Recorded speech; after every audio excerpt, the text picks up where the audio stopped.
Hello aspirants, my name is Ankit Panchal, UPSC mentor. Last time मैंने एक video में एक पॉइंट ड्रॉप किया था जानबूझकर, कहीं आपकी वीडियो ज़्यादा लंबी ना हो जाए। उसमें एक टॉपिक था कि टाइम को कैसे मैनेज करना है। तो मैंने लगभग सारी चीज़ें बता दी थी। उसमें एक चीज़ जो आपकी बच रही थी वो ये थी कि सिविल सर्विसेज की स्टडी के लिए आपके पास एक डेडिकेटेड वर्क स्पेस होना चाहिए। आप रूम पे पढ़ते हैं, आप लाइब्रेरी में पढ़ते हैं या आप कहीं भी पढ़ते हैं, वो आपके पर्पस को सर्व करता हो। आप जैसे आप रूम पे पढ़ते हैं तो उसके लिए ज़रूरी है कि आपके पास एक टेबल हो, एक चेयर हो और प्रॉपर लाइटिंग हो। एयर कंडीशनिंग है तो सही है, अदरवाइज़ फ़ैन या कूलिंग कूलिंग में या जो भी आपका मैनेजमेंट सिस्टम है, हीट मैनेजमेंट सिस्टम वो होना चाहिए। तो जिससे आप फ़ील करें कि हाँ, this is an environment where I can study और डिस्ट्रैक्शंस ना हो। ये आपको इंश्योर करना है कि बहुत ज़्यादा डिस्ट्रैक्शंस ना हो। अगर आपके पास ऐसा रूम नहीं है जिसमें डिस्ट्रैक्शन है तो boss, go to the library. आप लाइब्रेरी चली जाइए। और जहाँ तक मुझे लगता है तो लाइब्रेरी में आपको 2-4 चीज़ें फ़ॉलो करनी होंगी। फर्स्ट, आपको वहाँ बहुत ज़्यादा दोस्त नहीं बनाने हैं, फ्रेंड ज़ोन नहीं क्रिएट करना है। वो आपका वर्क स्पेस है, उसे ट्रीट कीजिए एक वर्क स्पेस की तरह। दूसरी चीज़ है, आपको डिस्ट्रैक्शंस को अवॉइड करना है। आपको एयरप्लेन मोड भी यूज़ करना पड़ सकता है एग्ज़ाम टाइम पे। दूसरी चीज़, और सोशल मीडिया एक्टिविटीज़ को म्यूट करके या फिर आप do not disturb services use करके भी आप आगे बढ़ सकते हैं। तीसरी चीज़, इन्फॉर्म कीजिए कि मेरा ये इस एक टाइमिंग है, एक स्पैन है 3 घंटे का, 6 घंटे का, 8 घंटे का, जिसमें मुझे पढ़ना है और आप मुझे डिस्टर्ब नहीं करेंगे, जो भी आपके जानने वाले हैं। तो ये चीज़ें आपको बहुत सोच समझ कर आपको एक्शन लेना है कि हाँ, मेरा एक डेडिकेटेड वर्क स्पेस है, मुझे कैसे ट्रीट करना है उससे। सेकंड थिंग जो मैंने थोड़ा कम फ़ोर्स के साथ बोली थी, वो ये थी कि प्रोडक्टिविटी, आपको प्रोडक्टिविटी कैसे एनहांस करनी है। पेरेटो का रूल मैंने आपको बताया था कि 20% management is results give you 80% results. And second thing जो मोस्ट इम्पोर्टेंट थिंग है वो ये है प्रोडक्टिविटी में, Parkinson's law. Parkinson's law says work expands to fill the availability of time. जो काम है आपका उतना ही एक्सपैंड हो जाता है जितना आपको टाइम अलॉट किया जाता है। तो टाइम, अब फॉर एग्जांपल आपको मैं समझाने के लिए एक एग्जांपल देता हूँ कि जो स्मार्ट पेरेंटिंग होती है, जो स्मार्ट पेरेंट्स होते हैं, वो अपने बच्चों को ये नहीं बोलते हैं कि बेटा आपको 4 घंटे पढ़ना है। वो असेस करते हैं कि 4 लेसन्स को मेरा बच्चा 4 घंटे में पढ़ सकता है। और हो सकता है उनके पास खेलने के लिए टाइम ना हो, लेकिन वो करना है। तो वो उन्हें वो ये नहीं बोलते कि 4 घंटे में करना है, वो ये बोलते हैं कि बेटा आपको ये 4 लेसन्स अच्छे से करने हैं और अगर आपके पास टाइम बचता है, तो आप खेल सकते हैं।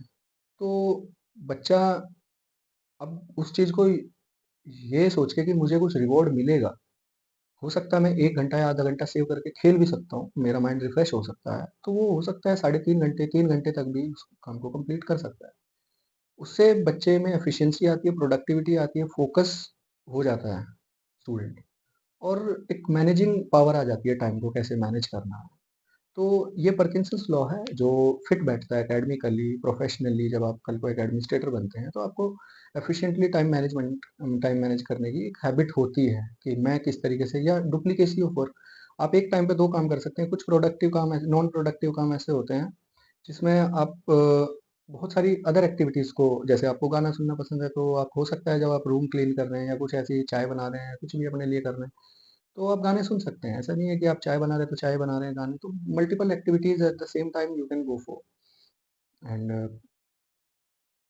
एक बात मैं आपको और बताना चाहता हूँ कि आपका टाइम स्पेंड कैसे होना चाहिए।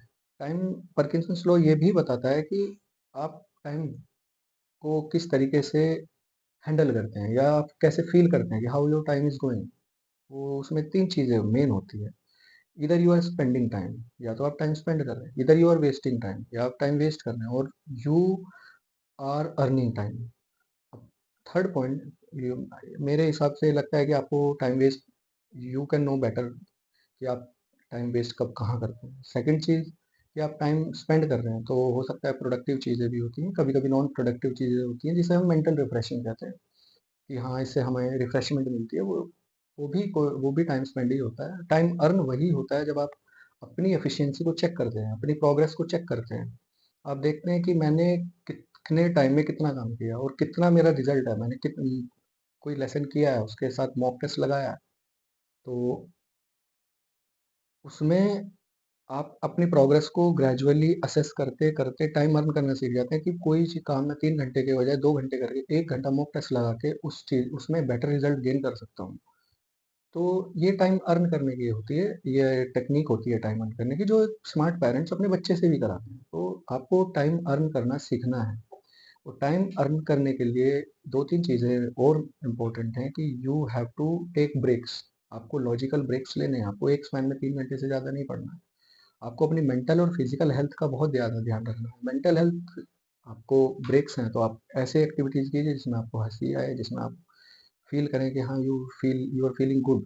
एंड देन आप दिन की स्टार्टिंग कर रहे हैं तो आप फिजिकल एक्सरसाइज से कीजिए, ताकि आपकी बॉडी हीट अप हो जाए और माइंड में थोड़ा माइंड भी रिफ्रेशिंग एक्टिविटीज़ के लिए टाइम ले।